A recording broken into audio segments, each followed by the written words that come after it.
Hi guys, and welcome to another episode of the SIC Show! Sorry, I got my man B here with me. How are you, brother? Yeah, I'm doing well, actually. Yeah, and I've got an awesome light modifier tip for you. It's got to do with B's head, an umbrella, and a flash. There you go. And Brent's going to show you. What are you going to show us today, mate? I'm going to inspire you guys with one of my dance images, and then what we're going to do is we're going to deconstruct that dance image, actually have a look at quite a few dance images and see what light modifiers I used to create that amazing image. Awesome! Let's get into it. Enjoy. Enjoy, guys. The SIC Show. Share, inspire, create.com.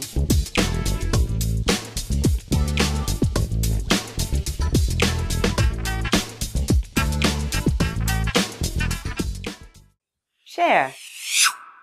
All right, Johnny, so share something with us. Man, I got this epic story, and you guys know I'm a landscape photographer, so I have no idea about this studio stuff. But anyway, my partner happens to be a wedding and portrait photographer, and we were at this model event in Newcastle, which is a city near where we live. And it just so happens, actually, I need to use Brent for this demonstration.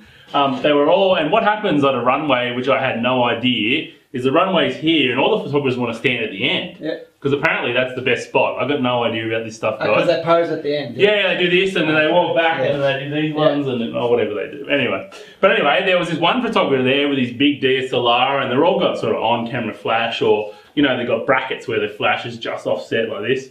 But this one guy, there was a guy like Brent with a hair like this, totally bald, actually shinier. The guy was a bit shinier, and he had his flash, you know, pointing the model, and all of a sudden I seen him do this. He turned it around sideways, and he must have seen this guy's bald head and thought, aha, light modifier. Anyway, he's like this, he's going, so the models are here coming at this way, and he's going, boom, boom, and the light is just, the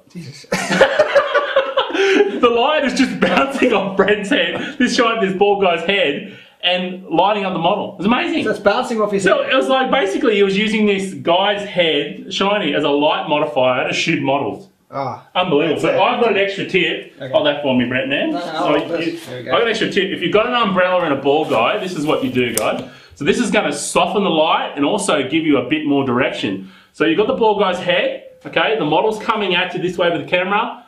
Boom, look at that light. Look at that light. Beautiful. That's it. That's good? My tip. There we go. That's it, man. Thank you, Johnny. That's it. Thanks. The landscape model photographer, Johnny Spencer. Okay, good.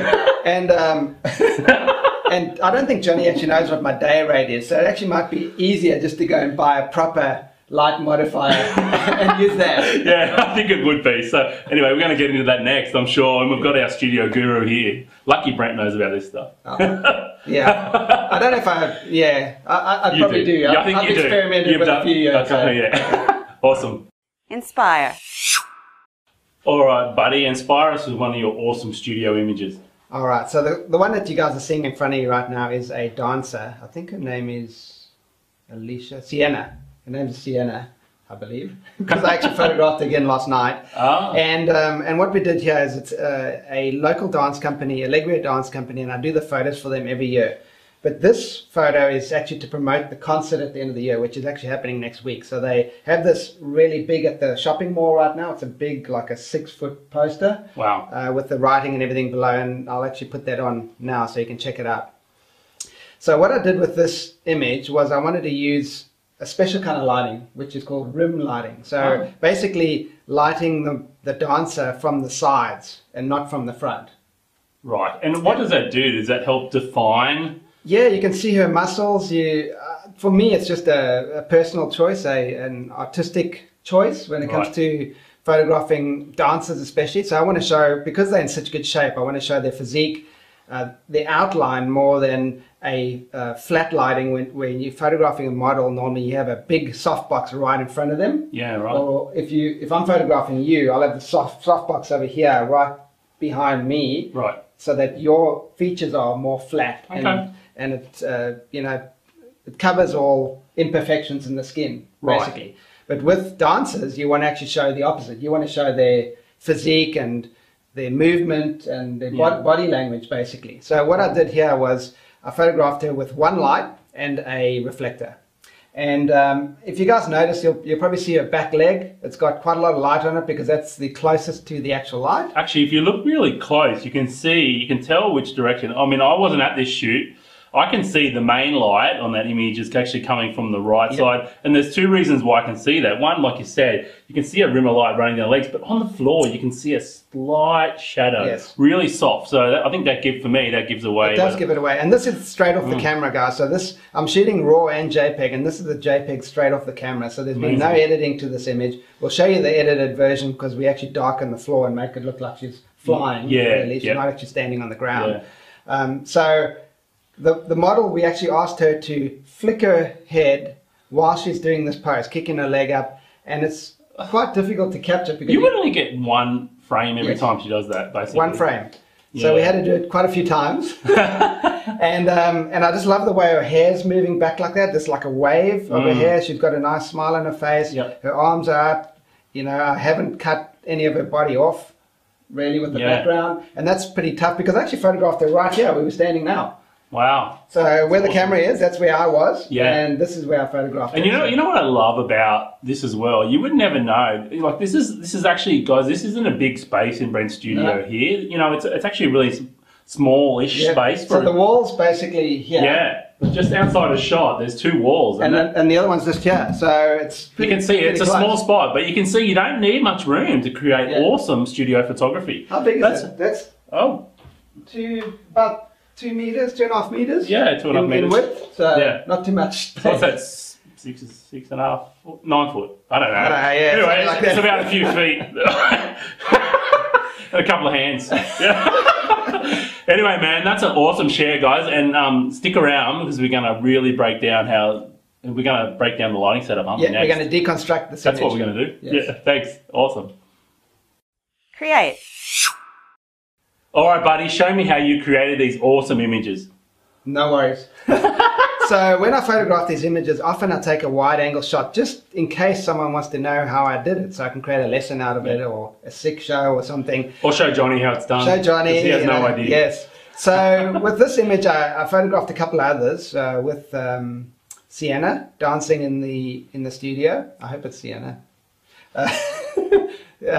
She's a great dancer. Model A. Yes, okay. Model. Dancer, let's just say. Dancer A. Dancer, yeah. All right. So what I used was this, which is a softbox, and it's pretty long and narrow. We'll show it over here.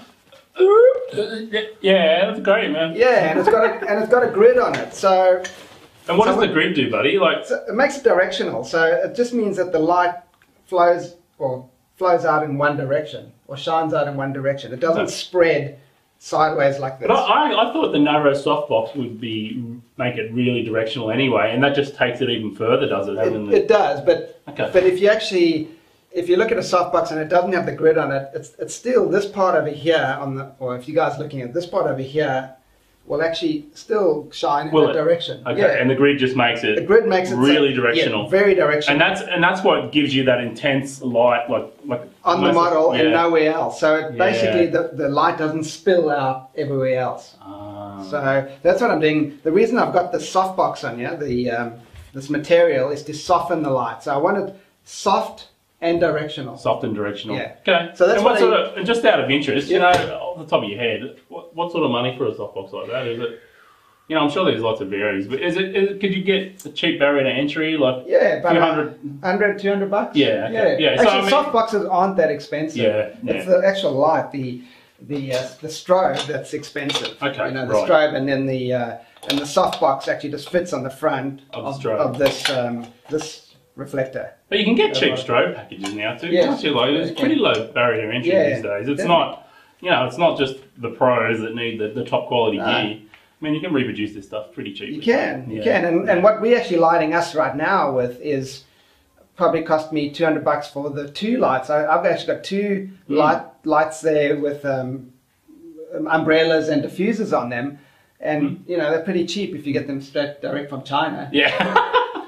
That's it. Awesome, man. That's really good. And just while we're talking about the light modifiers, here's a beauty dish, and this also fits onto the strobe. Yep. And basically, it's just a parabolic reflector. Okay, explain parabolic for us landscape photographers. It just means that the light comes out more even. Right. Basically. So if I've got I've got a question for you. If this is a beauty dish, can it make me look beautiful? Of course. Really? It can make anyone look beautiful, there even you go. me. Hang on, let's just see. Let's just see. Where's that flash, man? Just stick that through. Okay. Just stick that through there and just see. Guys, tell me how much more beautiful I look. Just stick that through, Brent. And hold on. Just a quickie, you know. Okay, that's it. Stick it through. There we go. Stick it through. Ready, guys? Ready? Here we go. Boom! Instant beauty, man. That's amazing. Instant beauty. No, but I do like this. This is, you know what I like about this? It's really rugged. Yes, it's good in the field, wouldn't it? And it's reasonably small when you look at some of the other softboxes. So the secret, guys, when you're actually using light modifiers and when you're actually trying to soften the light, the closer to the model, the closer to the person, the softer the light. The further away, the harder the light. Right. But think of it like the sun. Okay, the sun is a huge star, right? Star. Softbox. However, it's big, but it's far away, so it's the apparent light on you is really small. And it's harsh a speck. too. It's really a speck. Harsh. So that's why you get harsh, because it's the apparent light on you is Now you're small. speaking landscape, it says, I understand. Okay. And then when the cloud comes in, that's like a big softbox. Yes, that's a big softbox. So now the light is soft and it's coming from all different angles, and it's a big light source. So if I go up on a mountain and my head's closer to the cloud, the light's going to look better on me because I don't think so, because the sun is quite far away, so just going up a few thousand meters isn't going to make much of a difference to how close the sun is. That's awesome, man. You know, all right, so back to this image. You know what I want to know is like, what do you say to this model to get her to jump before you take the frame? How do you prepare her? I mean, obviously she knows what she's doing, but I mean, I'd be going, all right, go. And it'll be, you know, I think that would be the communication with someone doing an action like that it's key. It is key. It is. And actually firstly getting the model to be relaxed and actually enjoy herself. Yep. You know, if you giving her positive, constructive feedback, they perform for you. If you give her negative feedback, they don't. Like anything, you know, like a kid or a dog, you know, if you shout at them, they don't perform really well. If you encourage them, you're doing great. Let's just throw your head back a little bit more, you know, try and point those toes, and we'll do it again. So what do you actually say? I'll say... 1, 2, 3, go! Yes, I'll say, Sienna, you know, move back, because she's actually running and jumping, or taking a step and jumping out. Yeah. Wow. So she's not just doing it from, you know, from a... So basically, you need to know where she needs to jump from to where she's going to be, so what I do so the light hits her right. Yes. Wow. So I'd say, okay, we're going to try and jump right in the middle of my studio, which is basically here. So I'll tell her to stand there. I'll pre-focus on her with my camera. Yeah, so you can't even... I'll get her to move back. Wow. And then I'll say, you ready? And jump. And she goes, wow. That's pretty good, man. Actually, we'll get a shot of that later. That's awesome, man. There really is a lot, you know... Once the lights are set up, I think that communication is the next thing to making this image, isn't it? And then also capturing the moment where she is at her peak. Yeah. Because there's quite a few shots that I photographed where I got it a split second, maybe a 10 milliseconds too late, and a foot's coming down or it's going up. Yeah. It's not at the peak. So you got to try it a few times, and you know, you got to have a dancer that can actually jump maybe 20 times. Wow. To get the one image. So you need someone super fit, basically. Now tell me, one last question about this image. I'm learning so much today. I'll never photograph a dancer probably, because I don't know if I've got that skill, but man, you're awesome. You can learn anything. You're awesome, bro. I love it. But tell me, what sort of camera settings? I would assume that you'd be closed down, like f8 or something like that, because I mean, what would you be shooting her at? I don't know. I think look, when it comes to lighting, the fastest you can shoot is 200th of a second, because that's how fast, the fastest my lights can sync with the camera. And then I probably would go, depending on how much light I've got on her, I'll change the aperture. So it really doesn't matter. So you would change the aperture or the ISO? Both. Okay. Okay, so if I want a shallow depth of field, but I don't want a shallow depth of field. No, because she's basically across the frame was shooting too. This f8. Actually, we can probably see. Actually, you know, one thing I did notice, I'll just pick up. I actually like that little bit of movement in her front foot. It just adds to the image. I think so often these days we freeze things, and I love doing this in my landscape photography too. Like, you know, you add a little bit of blur to water or... Oh, there you go. F8, 1/200th of a second, ISO 400 I thought F8. On a 40mm lens on my Canon 5D Mark III. Yeah, there you go. That's how I did it. Really, it's when it comes to the aperture, it doesn't really matter, even at a wide angle like that. Okay. It's mainly you use the aperture to either put more light on the model or less light on the model without actually having going to the lights and changing the power setting. That's different for landscape photography. Yeah. You want to be around f8 to f16. Yeah. You know, you want to be between that range. You go on it less, things are going to start to be able to focus. You're not going to be able to get the hyperfocal distance. Look, if you're doing like a fine art shoot and you want to show part of someone's body and the rest of it out of focus, you'll zoom in and you'll use an f4 or f2.8 or something. But that's a different kind of shoot to this. Yeah, I want to show the model's full body language and how she's jumping and have everything in focus because it's going to be a poster shot and, you know, it's got to have impact. Yeah, that's right. Yeah. So I've got one last question, mate. You've got these foam core here, and I can see you've got one over there. You're bringing the screen. Yeah.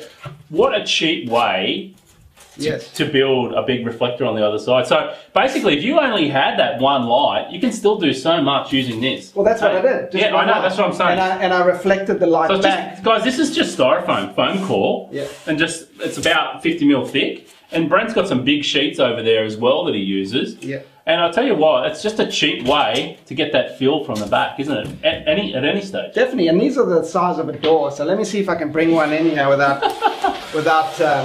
yeah, that's good, man. So doing any real damage. Okay, I'm the star now. That's me.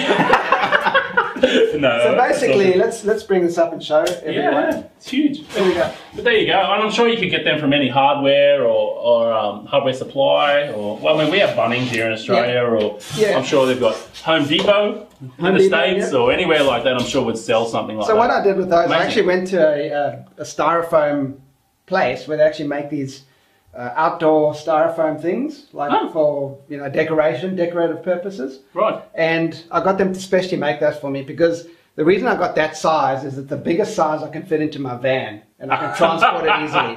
So I measured what would fit in my van, and then I went to them. I said I want something that big, that wide, and you know, about that thick. Yeah. And then I just put duct tape down the edges so it doesn't disintegrate every time you put it into your van and on the outside. And on the other side of this, I actually stuck a texture so that when I'm photographing models, I can have a texture. So you could stick put black on the other side? Or? Yeah, I've actually got black on some of those. Oh, that's a great idea. You know, the other thing I like about this too, Brent, is if a lot of rental places, you can't paint the walls. You know, they want to leave it how it is. Yeah. And you think, oh, what can I do for my studio? What a cheap way and an easy way to create other backdrops. Yeah. You know, I love that texture. That's nice, man. And you know, if you're in a rental place, perfect. Yeah. And you can move them anywhere. You know, you move house, you pack them in. Well, I've got 3 of them over here all around. I've got 2 with black on the other side if I don't want any reflection. The great thing about these, because they're so light, when they fall on the model, they don't get hurt. That's it. So when it comes to reflectors, guys, be careful.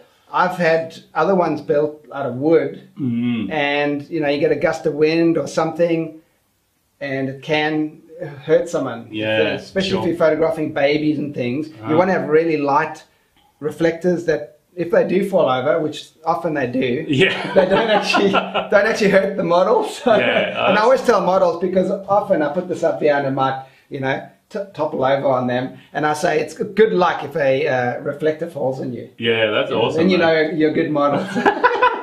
Awesome, man. There's some awesome tips there, guys. Cool. I've learned so much myself today. All right, let me show you a couple more light modifiers while we're here. Yeah, we'll just do it. Okay, guys, so here's another light modifier. What's that? Barn doors and a honeycomb grid. Okay. So the honeycomb grid makes sure the direction of the light is perfect. It only goes in one direction. So if you look at that, well, I'll actually go like that and then like that. So you can probably see it blocks the light off. Yeah, it does. Yeah. And then this actually stops the light from spilling. So the great thing about this is you can actually adjust these. So say you're shooting an object that you might sell, like a commercial photography, you know, maybe a hat. Let's take my hat, for instance. And maybe your hat, and we put it down on the ground or on here, and we're photographing it. Maybe we want more light in that direction and less light over there, so you can actually move them around like this. Interesting. So that's a good way to do it. What's this man, a megaphone? Hello, Johnny here. Yeah, so that's a snoot. Okay, there you go. So basically it's the same as the honeycomb grid, but it's even more directional. It's like a spotlight that you can shine onto a certain part. Hey, you know, if you got like a boxer shot and you got the light in the shot, could you use it like that? Like as a spotlight coming from the background? Or or behind a person, and so you've got that spill that looks like you're in a stadium. And you get different sizes, so you can have different size spotlights for this. So this is cool. So that if I'm actually photographing, say, a boxer, and you want to show their muscles and everything, you might have very harsh light on the sides. Yeah. And then the problem is their face is really harsh. Okay, so you're seeing every flaw in their face. Okay. You might spot this onto their face. And soften their face. Yeah, give them more light on their face. And obviously you want that to be the lightest part of the image because that's where your eyes are drawn. Oh, perfect. Totally. There you go. Good. I've learned so much today, mate. Yeah, and the last one we'll go with the tri-grip. Yeah, is this reflector. So the great thing about this, it actually folds up quite easily into your... you know, you can put it into your bag really easily. Yeah. And whoops. And here we go. You can actually reflect light back and you can photograph someone at the same time. So you can hold it and shoot. And it's great, especially if you're using window lights. So say you're shooting a model with window light and the light's coming from over there. You just reflect the light into the shadow side of her face and you can photograph her with one hand. Wow, awesome, man. Easy. That's cool. Yeah, well, maybe I can use that for my macro shots in the field. Yeah, you can, definitely. Definitely. So there you go, guys. There's a couple of light modifiers. You know, what do you guys think? Which image do you like the most? I'll actually run through. Should we run through a couple of this? That's pretty amazing too. I mean, she's very talented. So there's a model kicking her leg up, throwing her head back, and you can see where my main light is with the grid on it, and you can see the reflectors on the other side. So just a 2-light setup in my tiny little studio. There's another one of her bending, you know, with her hands on the ground, bending her leg back like that. And you can see on the top right-hand side, what did I do with the light? I've turned it sideways, so 45 degrees, because I want even light on her legs. Yeah, and she's quite low to the ground. Yeah, if I had it the other way, her feet would have been lighter than the top of her leg, because it's further away from the light. So with studio lights, I think if you double the distance from the light, you get a quarter of the actual light. Oh, wow. So there's a major fall off from light. So the closer to the light, the more soft. But as you get further, so say her bottom of her leg is 1 meter away from the light and her top leg is 2 meters away from the light, her top foot would be getting a quarter of the light. So it'd be a lot darker. Yeah, okay. Awesome. And there's another one of her jumping. So this is a fail shot. I want to show you one fail shot. It's a great image of Sienna jumping. However, her hand is in front of the light, as you can see, and that's really difficult to edit out. I mean, you could probably do it. You're the expert. I can chop it out, man. But I mean, it's just adding more work, isn't it? Yeah, it's adding more work. So you would retake that. Yep, it's easier for her to jump again and for me to move the light. Get it right in camera. Get it right, yes. Because I'm lazy. I don't want to spend hours in Photoshop. You want to be out there creating. I understand, totally. Awesome, man. Oh, that's great, dude. And for all you guys who have been listening on audio, we'll put links to all this stuff in the show notes, won't we, mate? Definitely. Yeah. And you can check it out there. And awesome, man. That's some awesome tips. It's still overwhelming. All these light modifiers. You know, I've got a little tiny reflector about this big I use for macro guys, like in a diffuser, all in one. And that's about all I carry. But you know what I did, guys, and this is probably the shortcut, is you find an image that inspires you, something that someone else has done, you deconstruct it just like I'm doing now, have a look at where the light is coming from, where are the shadows, and then try and figure out how they did it, and then go borrow the stuff you need, and then try it. That's probably the easiest way to learn. That's it. Because you don't have to know it all at once. I mean, because you're never going to use it all at once. No, that's it. Unless you're running a studio like mine. I think that's a really good tip, is have a starting point that you want to achieve and then build out around that. And maybe that's what you would do for your first gear that you decide to buy. If you decide you want to do that, you know, get a set of images and work out the one thing or the two things you need to make that image. And then that's your first purchase. So who are you photographing? Is it babies? Is it models? Is it dancers? Is it a studio object that you want to sell, commercial, you know, for advertising? And then just get the gear or the minimum gear that you need for that. Really, guys, you only need really one light most of the time and a reflector. And then you can get some light modifiers. That's it. Perfect. Awesome. Awesome advice, man. Thanks for sharing. Great images. Thanks, guys. All right, guys, that's been another massive show. Brent Man has just spilled his guts. That's such an Aussie term. If he spilled his guts, he's let the cat out of the bag. What's another term that means like that? Anyway, Brent has given you the full rundown. There you go. That's the proper version. Yes, that is. Let's start again. Brent has given you the full rundown. on light modifiers in the studio, which is totally amazing, and I have no idea about it. So I've learned so much in this show too, mate. It's great. Awesome. Thank you, Brent. And yeah, guys, if you haven't got a light modifier and you want a cheap one, your partner's got no hair or your mate, get him to shave it clean and go with that, bouncing the reflector off, and you've got an umbrella. Yes. Actually, you could probably do it with a tri-grip too, man. Like, seriously. Yeah. You know, get more light. You could just bounce it off. The model's coming this way. Yeah, man. Look, that would work, actually. Yeah, look. Love that. Yeah, perfect. Look at that. Look at that. Gangster. Anyway, there you go, man. That's Johnny's light modifying tip. That's a great tip, Johnny. So you make sure you find a friendly bald guy in your community and see if you can be your light modifier. Yeah, totally. Yeah. Awesome, guys. Get him a shirt too. Yeah, don't forget to leave comments below this the SIC show, below this video, because we love feedback from you guys. Yeah, we love hearing it. And guys, we always love the comments and ratings on iTunes. It helps the show out immensely. And as always, guys, if you've got someone you want us to interview, something you want us to talk about, please let us know. We love it. Definitely. Don't we, mate? Awesome, man. Thanks, guys, and we'll catch you next week. Take care. Bye. Bye. To find out more, go to shareinspirecreate.com.